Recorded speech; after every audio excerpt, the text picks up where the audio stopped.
नुसते वडील मुलांची नाही, सगळंच आहे त्याच्यामध्ये. वडील मुलं हे एक एक बेसिक सुरू होते म्हणून. मग to be or not to be that is the question. हे कसं तुम्ही हिंदीमध्ये डब करणार? जगावं की मरावं हा एकच सवाल आहे. या दुनियेच्या उकिरड्यावर खरकट्या पत्रावळीचा तुकडा होऊन जगावं बेशरम लाचार आनंदानं, की फेकून द्यावं या देहाचं लखतर. हे पण तो आपली लाकडं रचून ठेवणारा म्हातारा आहे हा. जमलं तर स्वतःच जाऊन त्याच्यावर बसेल, स्वतःच काडी लावेल. तर ही जी वृत्ती असलेली माणसं असतात ती मला भावतात. ते तसं नाही. बरे हा सिनेमामधला सगळ्यात महत्त्वाचा भाग, तुम्ही सतत वरून हसत राहणार पाहत असताना आणि आतून तुम्ही रक्तबंबाळ होणार. आम्ही वन रूम किचन, 1 BHK वगैरे पण नव्हतं, पण आम्ही राहिलो की इतकी माणसं, 2 भावंड आम्ही, आई वडील. आम्हाला कधी ती कमी नाही वाटली. आनंद कुठला आहे? माझ्या 2 वेळच्या जेवणाची भ्रांत होती. ती ट्रॅजेडी होती का? तर नाही. त्या दिवसांनी मला जे शिकवलं ते मला आज वापरता येतं. फक्त एकच आहे की समाजासाठी तुम्हाला बाहेर जावं लागणं वगैरे नाही आहे. तुमच्या घरामधलीच ही गोष्ट आहे. माझ्या वेळी मी कधीही वृद्धाश्रम इतके पाहिले नव्हते. नाही, वनवास हे कसं होतं की बाहेरच्या मंडळीने मला त्रास दिला, ह्यानी दिला, तुम्ही दिलात, तर मला काय माझ्या खिसगणतीत नसता ना तुम्ही. ओळखीचे चेहरे नाहीत, माझ्याशी कुठले अनुबंध नाही आहेत, तुमच्याशी नातं नाही आहे. पण माझ्यातल्या घरातल्या माणसानं, मग तो नोकर जरी असला त्यांनीसुद्धा एखादा अधिक वावगा शब्द बोलला तर आपल्याला त्रास होतो. मला आज पाहताना नाना पाटेकरने असेल, नाना पाटेकर काय नाही, नाना पाटेकर त्यांच्यासमोर एवढासा आहे. त्या मरणाचे पैसे दिले त्यांनी, मला करायचं नव्हता. मी इतकी अधवा काहीतरी किंमत सांगितली.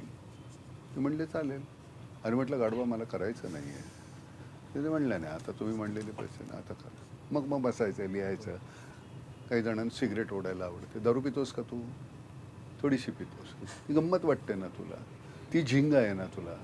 तशीच मला ही झिंग आहे. हे करत राहावं. नाही, मी बॉलच्या विरुद्ध खेळत होतो, त्यामुळे मी बॉलकडे बघायचो, मी त्यांच्याकडे नाही बघायचो. शिक्षण होतं. आज फिल्म झाल्यानंतर तो म्हणतो की माझ्या आयुष्यातली ही सगळ्यात सुंदर फिल्म झाली.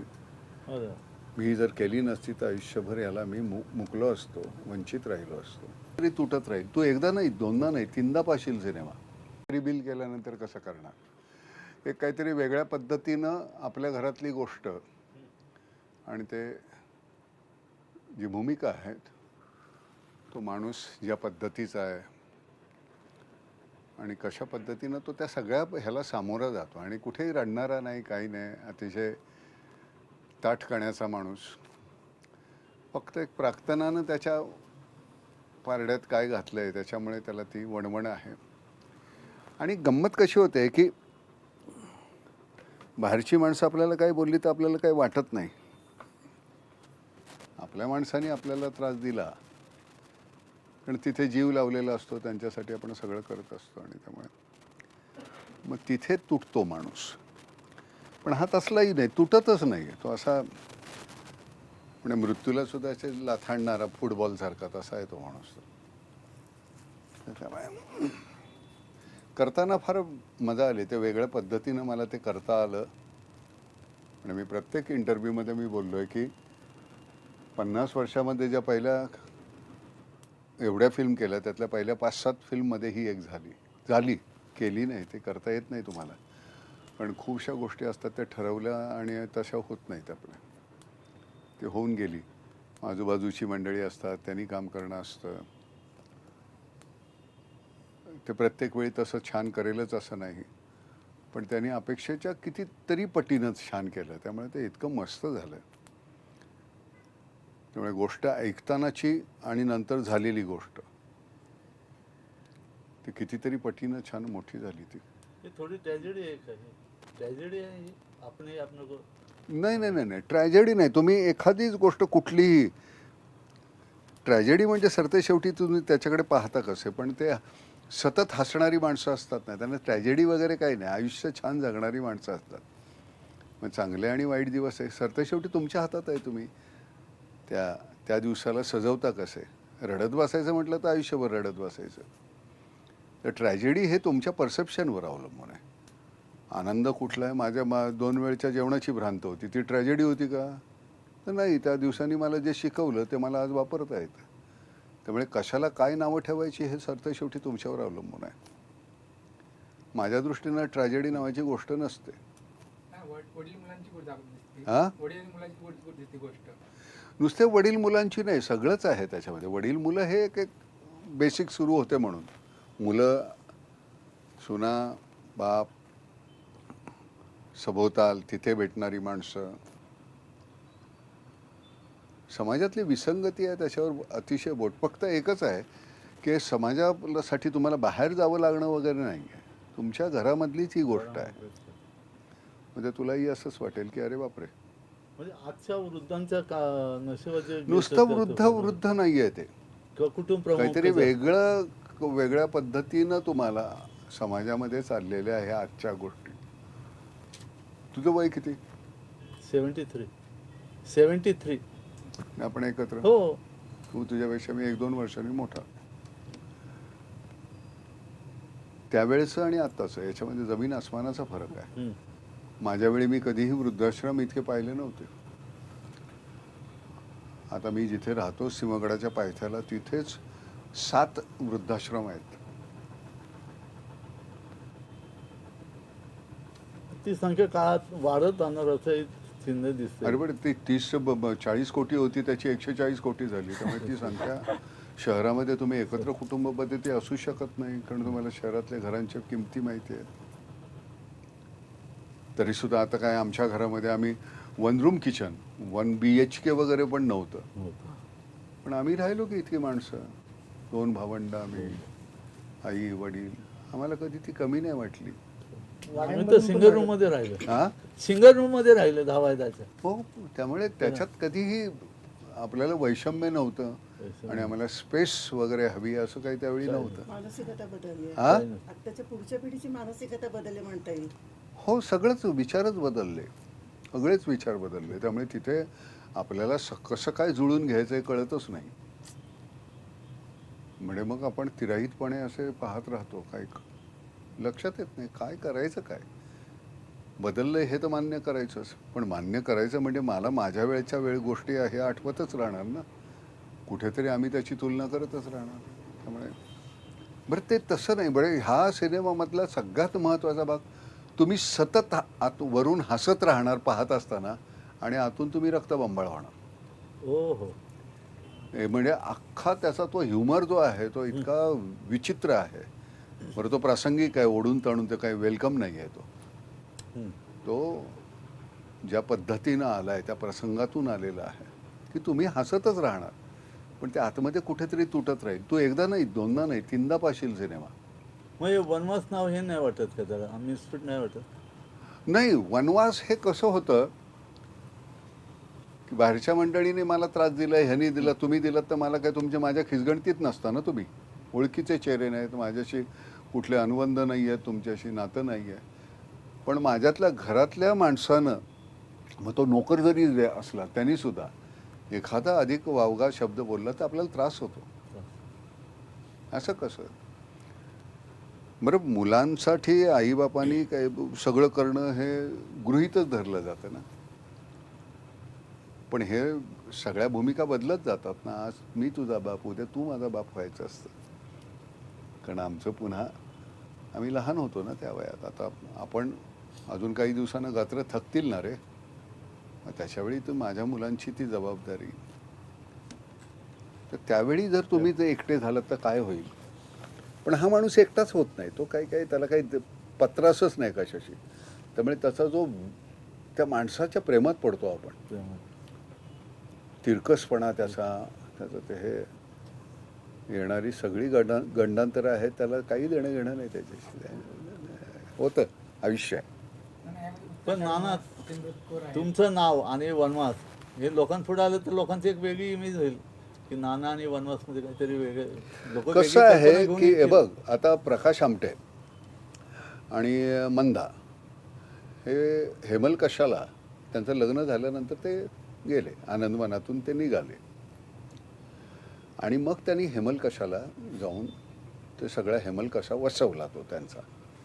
तर मी त्याला गमतीत नेहमी म्हणायचो प्रकाशला, हे कसलं काय, तर तू हनीमूनला गेला तिकडे, तुझा हनीमून 45 वर्षाचा आहे, बाकीच्यांचा 15 दिवसाचा असतो. तर सरते शेवटी तुम्ही तिथे पाहता कसे?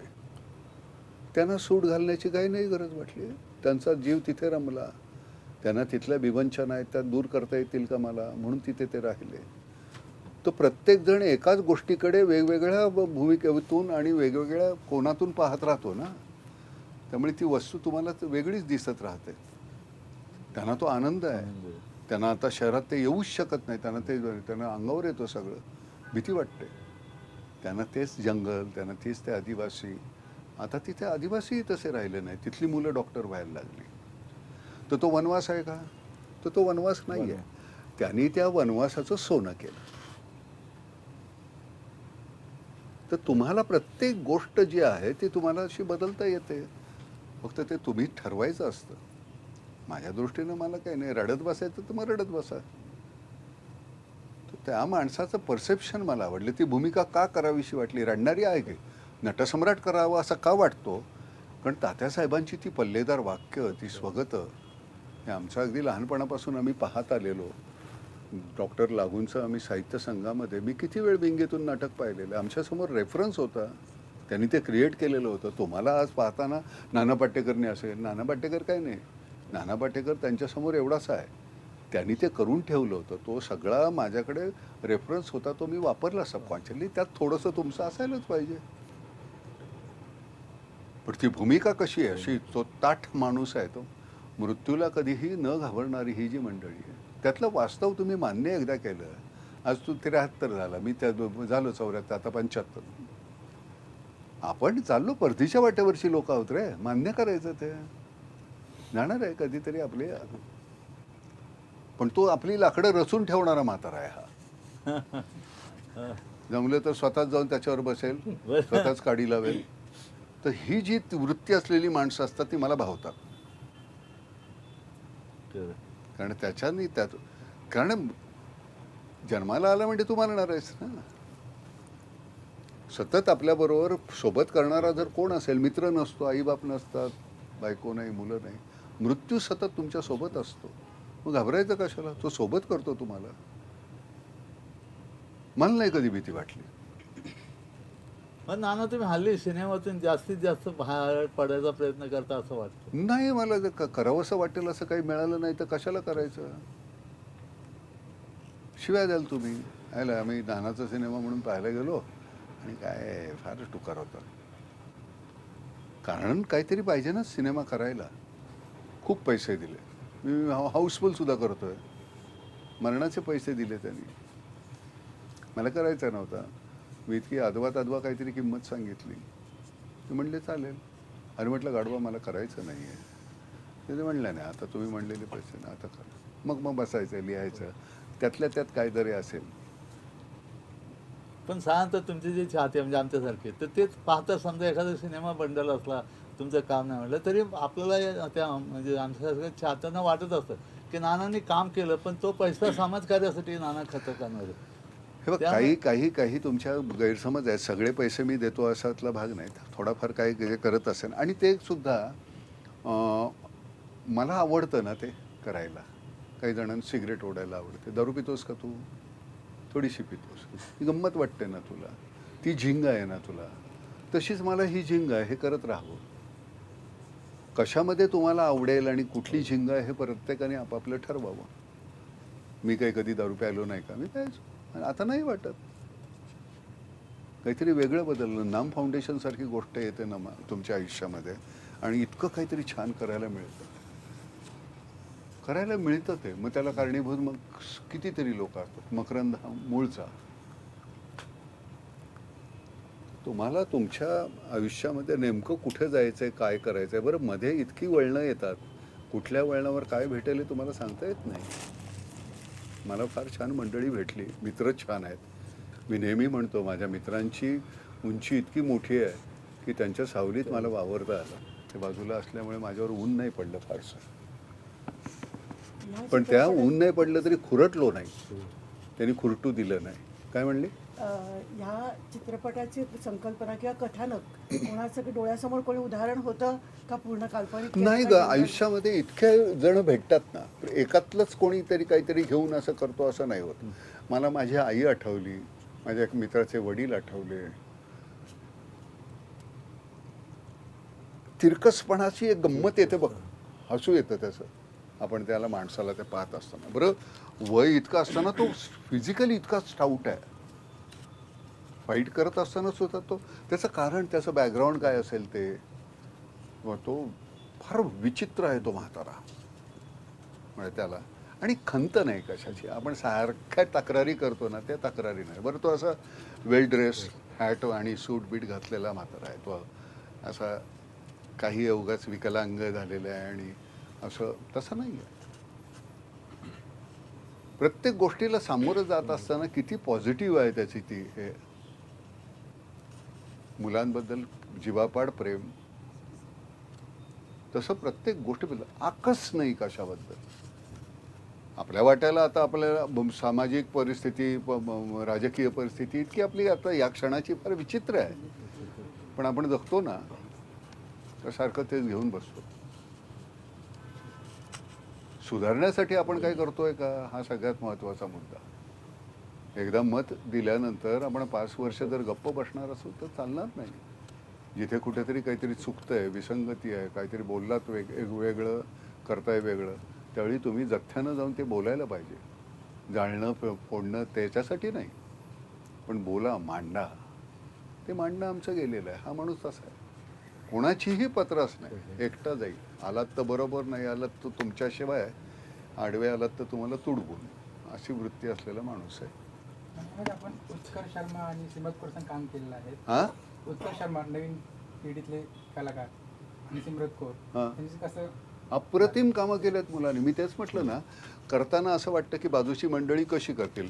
आमची काळसेकर आणि आमची श्रुती मराठे काय कामं केली आहेत त्यांनी. श्रुतीला पाहून तुम्हाला आश्चर्य वाटेल, बापरे ही श्रुती आहे असं वाटेल.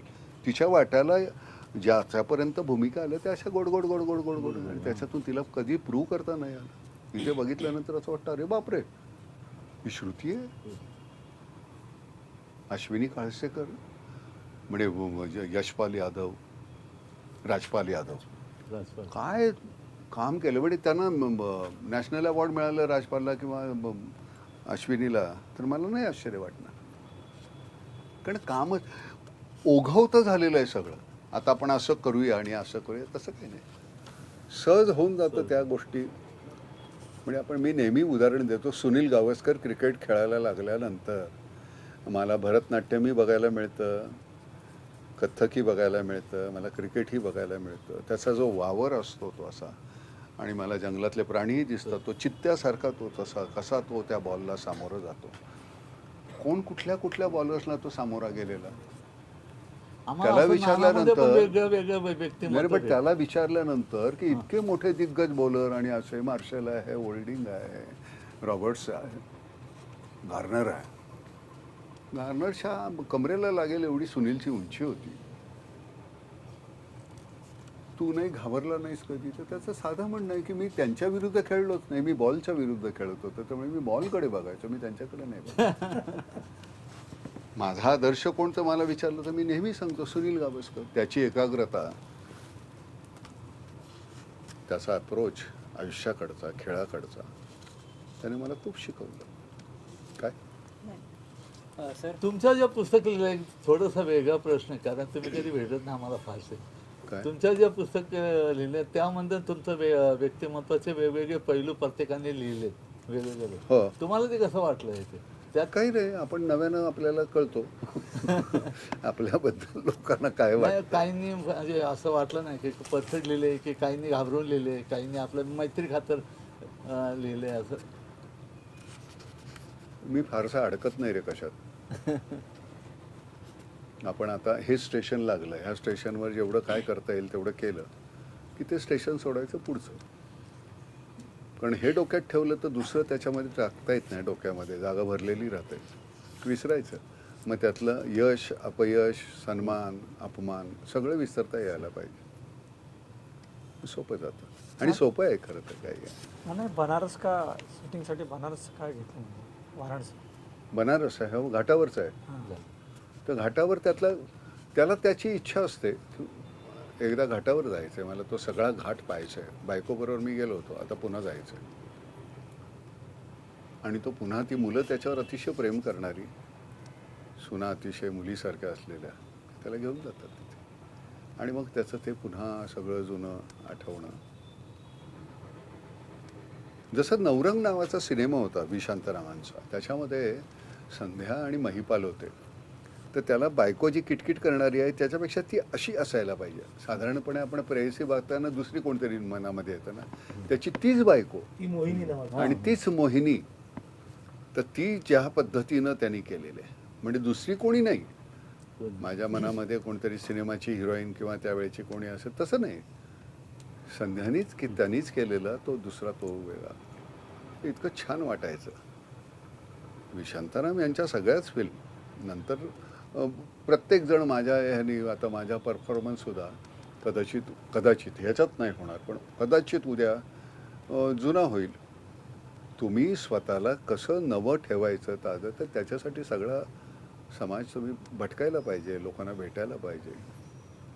सारखं आमच्या वेळी असं होतं, आमच्या वेळी असं होतं, नाही चालत.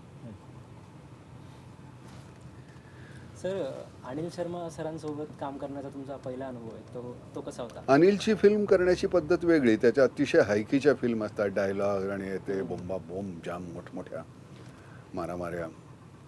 आणि मी त्याला म्हटलं, त्याची ती फिल्म खूप चालल्यानंतर मी त्याला म्हटलं, तू ही नको फिल्म करू, तुझ्या जो जॉनर आहे तू त्यातलेच कर, आपण एक बंद करू फिल्म. तो म्हणला नाही, मला ही करायची आहे. हे त्याचं कन्व्हिक्शन होतं. आज फिल्म झाल्यानंतर तो म्हणतो की माझ्या आयुष्यातली ही सगळ्यात सुंदर फिल्म झाली. मी जर केली नसती तर आयुष्यभर याला मी मुकलो असतो, वंचित राहिलो असतो. पण ते कसं होतं की आपण कोणाबरोबर चाललोय त्याच्यावर मग आपण शिधाही आपला ठरतो. मग नाही विडे ओढायच्या का नाही, दारू प्यायची का नको, नाही ते आज मग हळूहळू सगळी अशी गोष्टी तुमच्या सोडून जातात आणि तुम्ही एक काहीतरी छान असं तो सगळा प्रवास असतो तो इतका सुंदर होऊन जातो. अनिलला ती एक हातोटी आहे की एक साधा सीन सुद्धा तो असा इतका फुलवतो. आणि हे प्रत्येकाला जमत नाही. बरं, गोंधळ असा असतो की तुमचं बजेट हे इतकं लिमिटेड असतं. काही वेळ मराठी सिनेमाला सुद्धा आता खर्च करतात, पण तरीसुद्धा मर्यादा असतात. माझं एक कायमच म्हणणं आहे की तमिळ किंवा तेलुगू फिल्म जर का किंवा मल्याळम फिल्म हिंदीमध्ये डब होऊ शकतात, तर मराठी का नाही? इतके अप्रतिम सिनेमे आहेत आपले. मग तुमच्या टेरिटरी वाढतील की का नाही हिंदीमध्ये तुम्ही डब करत, असं मला कायम वाटतं. कदाचित मी माझी फिल्म करेन मी डब. त्यांना जर जसं वाटतं की हिंदीमध्ये चालेल तसं आपले मराठी फिल्म किती छान कथावस्तू असलेली आहेत. मी आता त्या दिवशी राजामौलीला विचारलं की म्हटलं तू हिंदी फिल्म का नाही करत? तो म्हटलं आता ते बॅरियर्स राहिले कुठे. कुठलीही फिल्म आहे ती हिंदीमध्ये डब होतेच, पण आमची मराठी नाही होत. का नाही होत? आपण करायला पाहिजे. त्याच्यात नाही का ताकद, कमालीची ताकद आहे. मला असं वाटतं काकड स्पर्श हिंदीमध्ये व्हायला पाहिजे. नटसम्राटचा गोंधळ असा आहे की जी बॅकग्राऊंड आहे आपल्या मराठी याला नाटकाची, ती हिंदीमध्ये नाही आहे तेवढी. तर त्यामुळे ते थोडंसं उपरं होतं त्यांना. पण तरीसुद्धा तुम्ही अगदी अतिशय हिरिरीनं, आपल्याला सगळ्याच कुठे गोष्टी माहिती असतात, पण आपण कल्पना करू शकतो ना. तुम्ही ते डब करा. पण to be or not to be, that is the question. हे कसं तुम्ही हिंदीमध्ये डब करणार? जगावं की मरावं हा एकच सवाल आहे. या दुनियेच्या उकिरड्यावर खरकट्या पत्रावळीचा तुकडा होऊन जगावं बेशरम लाचार आनंदानं, की फेकून द्यावं या देहाचं लखतर. हे कोण लिहिणार? तर ते तिथे तुम्हाला तितक्या ताकदीनं तात्यासाहेबांनी लिहून ठेवलं. ती पुण्याई होती. त्यामुळे नटसम्राट खूपच चाललं. छान झाली फिल्म. महेशनी ज्या पद्धतीनं दिग्दर्शन केलं होतं अप्रतिम. सगळ्यांनी कामं, आमच्या मृणालनं काय किती काम केलं होतं. मृण्मयीनं काय मला ते सुंदर नाटक काम. नाही वाटलं, वेगळं नाटक नाही वाटलं. नाही, त्याच्यामध्ये एक आणि ॲडिशनली विक्रम गोखलेंची जी भूमिका आहे. राम नावाचे कॅरेक्टर. विक्रम म्हणजे माझा मी नेहमीच त्याच्या पायाशी बसणारा मी नट. ज्यावेळी तुमचं पहिल्यांदा महासागर त्यांनी नाटक मला आठवते हा? ना तुमच्या दोघांचं महासागर नाटक मला आठवते. काय काय विक्रम महासागर पुरुष म्हणजे दोघे. त्याचं बॅरिस्टर मी त्याची पारायण केलेली आहेत. काय काम करायचं बाप रे. असा नट खरंच विक्रम सारखा नाही होणार पुन्हा दुसरा. जगातल्या पहिल्या 10 लोकांच्या मध्ये त्याचं नाव येईल पहिल्या 5त. काय किती सहजता होती, काय डोळे होते, देखणे पण किती होतं. त्याच्यात कमी देखणं असतं तर मजा आली असते. तुम्ही पण देखणे रॉकी आहे ना. हळू बोल, कोणीतरी ऐके. विचारा. हा ना, तुमच्यामध्ये आता जे ही परिपक्वता आलेली गेल्या 50 वर्षाच्या तुमच्या चित्रपट कारकिर्दीच्या आणि आयुष्यातल्या या अनुभवाचं हे फळ आहे. हो तसंच असतं ना. हळूहळू हळूहळू हळूहळू तुम्हाला तुमच्याशी बोलत असताना काय एडिट करायचं आहे हे मला वेगळं आता विचार करावा नाही लागत. आपोआप ते होतंय. हे नको बोलायला, हे असं. पूर्वी तसं नसायचं. जे मनात यायचं बेधडक बोलायचं. त्याचे परिणाम मग त्या परिणामाला घाबरतो अशातला भाग नाही. पण ते कशाला जाऊ दे, मरू दे. तिडीक गेलेली नाही आहे. अजून सुद्धा मारामाऱ्या करतो रे. मला वाईट वाटतं म्हणून माझी मुलं माझ्याबरोबर असतात. तर ते पूर्वी कसं आपण मुलाला बाहेर जाताना सांगायचो ना की बाबा भांडू नको, कुठे मारामारी करू नको. तर माझी मुलं सांगतात मला, बाबा भांडू नको, मारामारी नको. म्हटलं बाप कोण आहे तू की मी.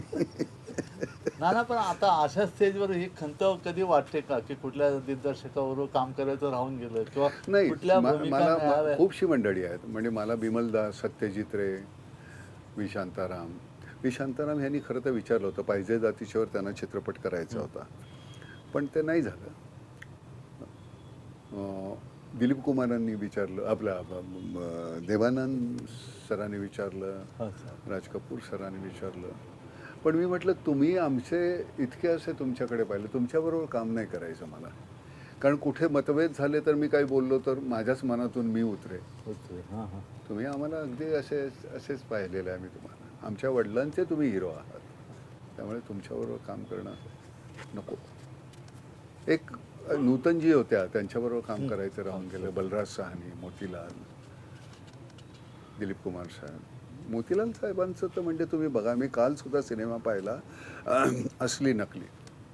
देवानंद आणि साधना एवढासा रोल आहे त्यांचा. मोतीलाल किती स्वाभाविक अभिनय करायचा असतो ते त्यांनी शिकवलं. म्हणजे ही खरी साहेब मंडळी. फार सुंदर, अप्रतिम. बलराज साहनीनं बिमल रॉय यांनी 2 बिघा जमीनमध्ये नाही म्हणाले तुम्हाला, तुमचा इतका ॲरिस्टोक्रॅटिक असा चेहरा आहे, श्रीमंत तुम्ही दिसता, अगदी खानदानी. तो एक रिक्षा पुलर आहे, तो कसं तुम्ही घेणार? नाही करणार. ते तिथं राहून त्यांनी ते तिथे रिक्षा शिकले उडत ते, राहायचे आणि मजा. आणि एक दिवस ते त्या वेशात गेले तर त्यांनी बिमलदानी त्यांना ओळखलं नाही. सगळं असे झालेले आहेत. तर ते जीव ओतणं जे आहे, म्हणजे तेव्हा काय पलायनवादी सिनेमे झाले नाहीत का? थोडेफार झालेही, पण खूप आशयघन असे चित्रपट खूप झाले. एक तर काय होतं की नुकतीच फाळणी झाली होती. रक्त सगळं लाल रंग इतका पाहिलेला होता, त्यामुळे त्याची किळस आणि तिटकारा आला होता. तर त्यामुळे तसं नाही. बघा तुम्ही त्यांच्यामध्ये आपल्या त्यावेळेच्या फिल्म आहेत, त्यात व्हायलन्स हा अगदी कमी आहे. माझ्या फिल्ममध्ये व्हायलन्स नव्हता अशातला भाग नाही, माझ्याही फिल्ममध्ये. पण आता सैनिकांनी सीमेवर कोणाला तरी मारणं हा व्हायलन्स आहे का? सकारण जी गोष्ट असेल आणि चांगल्यासाठी असेल, देशासाठी असेल, ती तशी असेल तर तुम्हाला ते दिसतं सिनेमा पाहताना. मग तो प्रहारमधला व्हायलन्स असेल, क्रांतिवीरमधला असेल, तर त्याला तुम्ही व्हायलन्स म्हणणार का? तर मी नाही म्हणणार. तुम्ही म्हणणार असाल तर मग हा तुमचं परसेप्शन आहे. त्यामुळे सगळंच बदललं आहे आणि ते बदल तुम्ही एकतर मान्य करा किंवा तिथून दूर जा, निघून जा तुम्ही. सर नुकतीच 35 वर्ष पूर्ण झाली होय. आहेत. त्या चित्रपटाशी संबंधित काय आठवणी आहेत? काही नाही रे, मला विसरायला आवडतं. त्याच्या आठवणी कुठं काय. आणि आठवणी तुला लक्षात ठेव, चांगल्यापेक्षा कटू जास्त लक्षात राहतात आणि त्याची आठवण काढण्यात काही अर्थ नाही फारसा. देवानंद साहेब हे वाक्य नेहमी बोलायचं. त्यांना असं मागचं मागे कधी नाही विचारलं ना बोलायचं. तर ते सांगायचं मागचं काय सांगायचं. आता तो बोल. हो काय ना, जे घडलंय त्याला त्याच्यात जे आपण काय बदलू शकत नाही त्याच्याबद्दल काही चरण करण्यात काही अर्थ नाही. पण प्रहारनंतर तुम्ही दिग्दर्शनाकडे म्हणजे ती अनऑफिशियली मी खूप ढवळाढवळ करतो. म्हणून तुम्हाला पण माझं काय होतं की मी ज्यावेळी कथानक लिहितात तेव्हापासून मी इन्व्हॉल्व झालेला असतो. त्यामुळे सेटवर गेल्यानंतर डिस्कशन वगैरे काही करावं लागत नाही. आहे मनामध्ये ते सगळं झालेलंच असतं ना, तयार असतं. तिथे जा आणि करा. त्यामुळे नटसम्राट आम्ही करत असताना आमचं मी म्हटलं ना की 61 दिवसाचं शूटिंग होतं ते 36 दिवसात संपलं, 38 दिवसात. कारण ते आहे आतमध्ये. त्यामुळे फक्त तिथे कॅमेरा चालू करायचा आणि सुरू करायचं. म्हणजे मला त्या प्रेस कॉन्फरन्समध्ये तुम्ही बोललेलं आठवतंय अजून की महेशला तुम्ही म्हणाला की आपण ह्या सिनेमाच्या वेळेला अजिबात भांडलो नाही, आता भांडण्यासाठी एखादा पिक्चर करूया आपण. भांडण्यासाठी एक नवीन चित्रपट पिक्चर करूया. नाही. काय होतं, कथावस्तू इतकी सकस असली ना की बाकीचं काही करावं लागत नाही. वनवासचं तेच झालं की कथावस्तू इतकी अशी हे होती, त्यामुळे तुम्ही तिथे स्वतःला एकदम नीट फिट करायचं, त्या चौथऱ्यावर तुम्हाला बसवायचं. अप्रतिम झालं. मग ते तुमचं काम तुम्ही नीट जीवापाड करायला पाहिजे आणि ते होतं. छान काहीतरी असलं ते हे बघ, आपलं सकस काहीतरी असलं 2 घास जास्त जातात ना, तसंच होतं ते. इतकं सुंदर. आणि बाजूची मंडळी छान असली की दोन्ही मुलं आणि त्या बाकीची आमची जी कास्ट आहे ती, म्हणजे ज्याच्या हातात बॅट जाते त्याच्या वाट्याला 4 चेंडू आले तर त्यांनी 24 केले तर आश्चर्य नाही वाटणार. 4 सिक्सर मारणार, अशा पद्धतीनं प्रत्येकाने कामं केली. आपल्याला एवढंच आहे आता, आपल्याला ह्याच्यामध्ये आपल्याला पण मग म्हणून अति केलं आहे का, तसंही नाही. अगदी त्यातला सगळ्यात म्हणजे हा सिनेमा ओघवत आहे, सहज आहे, अंडरलाईन काही नाही, अमुक नाही. बाकी त्या कथालेखक कोण आहे? कथालेखक सिरवैया म्हणून आहे, सुनील सिरवैया. आणि फार गोड मुलगा आहे, अप्रतिम लिहितो. आता आम्ही नवीन एक सिनेमा लिहिलेला आहे पेंडुलम म्हणून, अनाऊन्स होईल कदाचित. अनिल आणि आम्ही बरोबर करू पुन्हा. मला ती अस्वस्थ असलेली मंडळी जास्त, कारण ह्या सगळ्या भोवतालामध्ये आपण स्वस्थ असू शकतो का, तर मी नाही राहू शकत. आणि कोणी याच्यामध्ये निवांत राहू शकत असेल त्यांना नमस्कार. कमालीचे म्हणजे स्थितप्रज्ञ असायला पाहिजे त्याच्यासाठी. या सगळ्याचा आपल्यावर परिणाम नाही होऊ द्यायचा, कठीण आहे. काय रे, त्या अस्वस्थतेतनं जे भाष्य होतं त्याच्यावरनं नेहमी असं कशावर? त्या अस्वस्थतेतनं तुमच्याकडनं जे भाष्य होतं तर त्यातनं नेहमी निवडणुका आल्या की नाना कुठे उभे राहणार की काय, असं चर्चा सुरू होत असते. राजकारण हा माझा प्रांत नाही आहे. मी कधी आयुष्यात तिथे जाऊ शकत नाही आहे. आणि आता तर ते जे कारण म्हणजे तुमचं नाशिकचं अध्यक्षपदाचं भाषण, हा नाही, ते भाषण ते त्यावेळेचं त्या क्षणाचं ते भाषण होतं. पण आत्ता मी तुम्हाला सांगतो की आताची जी आहे, मी आत्ता ह्या तुम्ही आलेले आहात, तुम्ही सगळे पत्रकार आहात, माझी जाणीवपूर्वक अशी एक इच्छा आहे, एका पक्षातून दुसऱ्या पक्षात गेल्यानंतर 5 वर्ष त्याला कुठलंही पद नाही आणि त्याला निवडणूक लढवता येणार नाही, अशी अट घातली तर कोणीही पक्ष बदलणार नाही. दुसरी गोष्ट, आता कुठलेही 2 पक्ष 3 पक्ष एकत्र येऊन त्यांनी निवडणूक लढवली.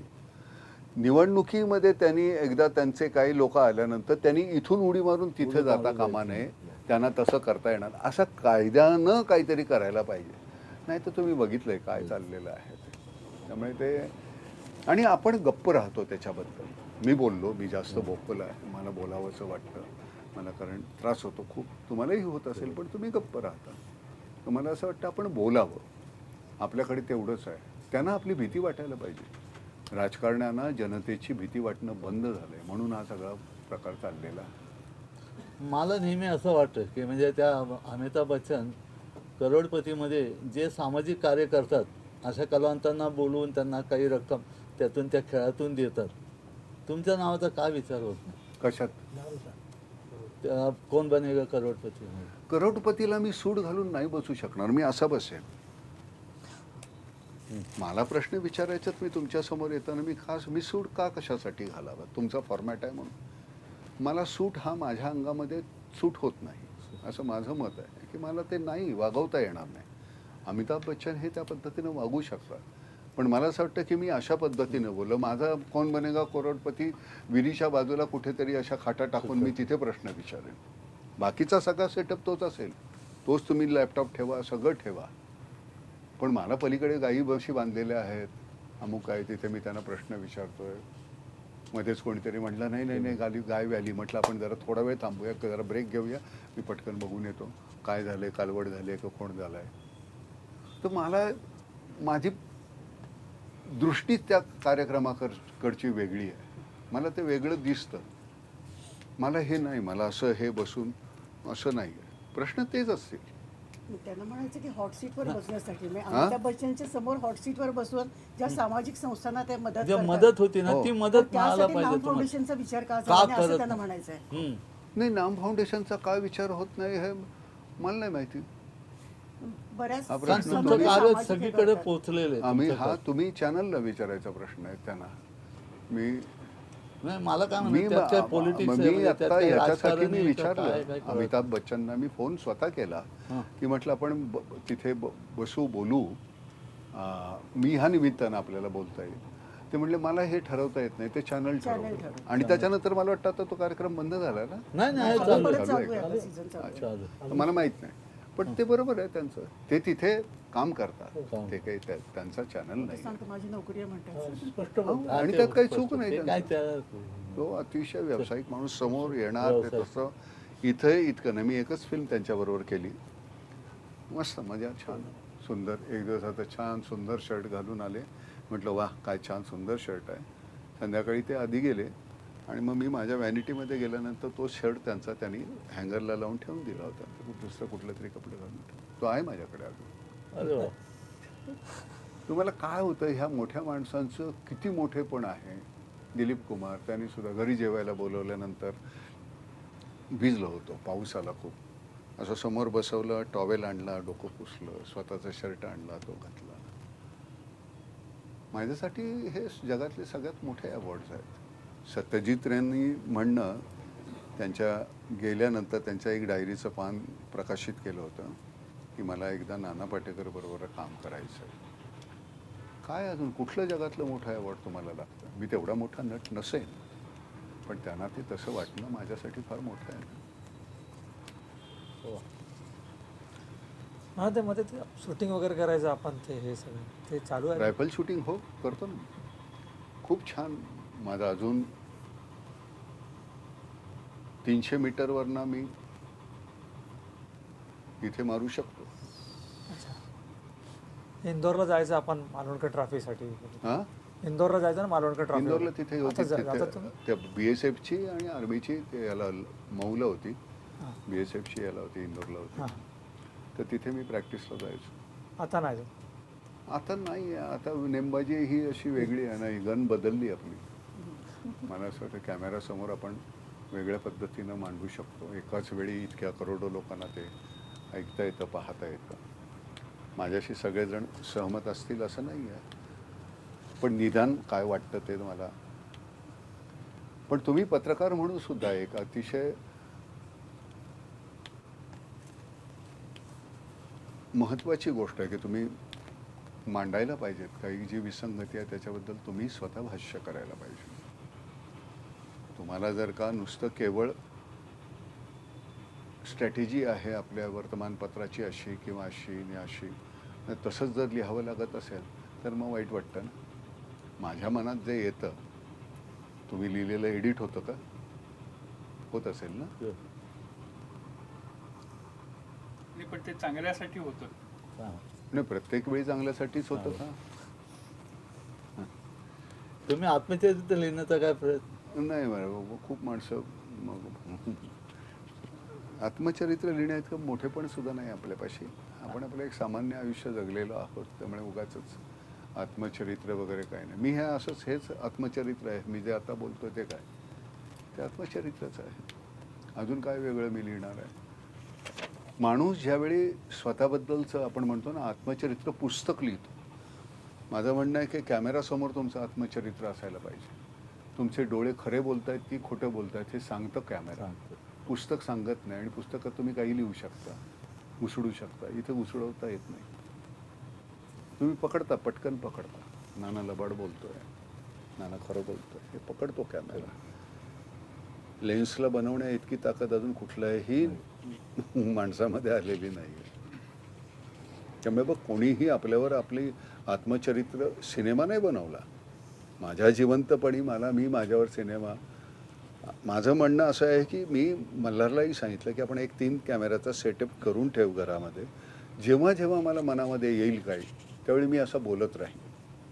मी गेल्यानंतर ते संकलित करा आणि ते दाखवा. ते माझं आत्मचरित्र. ठरवून काहीतरी मग काही शब्द ते मग असं. आत्ता मला बोलताना विचार नाही करावा लागत. मनामध्ये येतंय ते मी बोलतोय तुमच्याशी. ते फार गरजेचं आहे.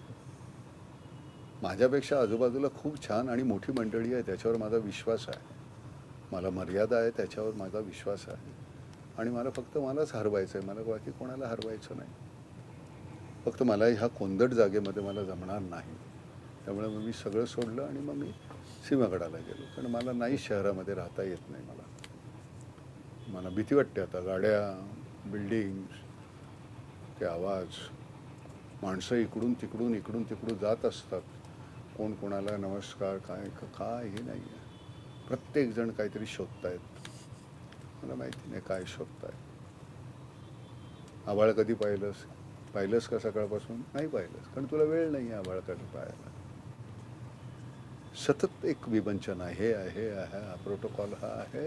आणि मग आजची कामं ही आहेत, आता हे तर संध्याकाळी गेल्यानंतर मरगळ आलेली, थकलेली आपण. मी अव्याहतपणे 10-12 तास बोलू शकतो. लल्लन टॉपचा इंटरव्ह्यू 4.5 पावणे 5 तास झाला. त्यांनी अनकट आहे तो सगळा, जसा आहे तेवढा आहे. मला नाही, माझ्याकडे वाटतं असं बोलायला. आणि मला लपवायचं काहीच नाही आहे. काही गोष्टी अशा आहेत त्या बोलता येत नाहीत. त्यामुळे आज कोणाबद्दल त्यांच्या अनुपस्थितीत आपण बोलू नये म्हणून बोलत नाही. त्या मंडळींनी ते असती इथे तर मग मी बोललो असतो. स्त्री पुरुष कोणीही जे असतील तर. आपल्यामुळे कोणी दुःखी होऊ नये रे, बाकी काही नाही. आनंदी करता आलं तर आनंदच आहे. नाटक म्हणजे काय सरते छोट्या. मी राजा असतो तिथे गेल्यानंतर. 1000 लोक, प्रत्येकी 3 तास तुमचे देऊन येता तुम्ही. येण्या जाण्याचे 2 तास वेगळे. मग 5 तास तुमचा, 5 तास आणि 1000 लोक म्हणजे 5000 तास झाले. आमचा दिवस, आम्ही करतो 3 तास काम, पण आमचा दिवस 5000 तासाचा असतो. 5000 वर्किंग आवर्स आमच्यासाठी येतात. मग मी किती जगलो आतापर्यंत? माझी झाली की मी 400-500 वर्ष वयाचा झालो. आणि सतत कुठलं तरी वेगळं एक काहीतरी भूमिका, दुसरा परकाया प्रवेश तुम्ही करायचा. आमची सुखदुःख जगायला आम्हाला वेळच नाही मिळालेला. आम्ही त्या कॅरेक्टरची सगळी सुखदुःख जगतोय आजपर्यंत. जेव्हा केव्हा निवांतपणा मिळेलच का, त्यावेळी बघू, आपण विचार करू. आता तीच सगळी सुखदुःख आमची झालेली आहे. त्यामुळे गंमत आहे आयुष्यात, मजा आहे. हे आपण ठरवलं, हे माझं आहे. त्यामुळे मग हेच माझं आहे. मला हा पक्ष बदलता येत नाही. मला राजकारणात जावं असं वाटत नाही. पण याच्या पलीकडचा माझा मित्र नाही कोणी. हा कॅमेराच माझा अगदी सगळंच. मला नागवासुद्धा करतो आणि माझ्यावर पांघरुणसुद्धा तोच घालतो.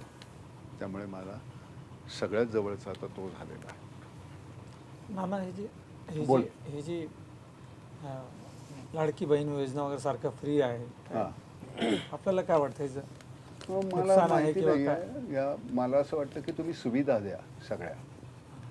आम्हाला पैशापेक्षा सुविधा हे जास्त सगळं आलं आहे. म्हणजे सगळ्यांनाच. मग शेतकऱ्यांना तुम्ही लाईट द्या वेळेवर दिवसा. आम्ही रात्री तिथे ज्यावेळी जातो त्यावेळी मग चित्ते असतात, त्यांची बिबट्यांची हे असते, भीती असते, शॉक लागतो, मरतात. जगणं बदलतं. दिवसाची रात्र, रात्रीचा दिवस. 50-55% शेतकरी आहे. तुम्ही त्यांचा विचार करायला हवा नाही का? आता स्वामीनाथन आयोग सुद्धा झाली, त्याला किती वर्ष झाली. त्याचं अजून तुम्ही अंशतः चालू केलेलं आहे. करून तर बघा. आम्हाला कसलीही कर्जमाफी वगैरे नको. आम्हाला तुम्ही वेळेवर द्या. आणि किती मागतो आम्ही? 1.5 पट. उत्पादन खर्चाच्या 1.5 पट. 100 रुपये खर्च असेल तर 150 द्या बस. सोन्याचे भाव 1000 पट वर गेले. 160 रुपये तोळा होतं. आमची आई ज्यावेळी तिथे सांगायची. आज 1 लाख रुपये झालं का माहिती नाही मला. हो झालं. 80,000. मला कधी आयुष्यामध्ये सोनं वापरावं असं वाटलं नाही. मला सोन्यासारखी माणसं मिळाली आयुष्यामध्ये. त्यामुळे बाकीचं हे सोनं आहे हे ठीक आहे, त्यानं काही फारसं. आमच्या आईला हे पाहिजे होतं. तिच्या मैत्रिणी सगळ्या अशा कोळणी वगैरे अशा सगळ्या मैत्रिणी तिच्या. मला म्हणली मला दर वर्षाला 10 तोळे सोनं पाहिजे. खूप गरिबी पाहिलेली. मी त्याला काही किलो सोनं दिलं.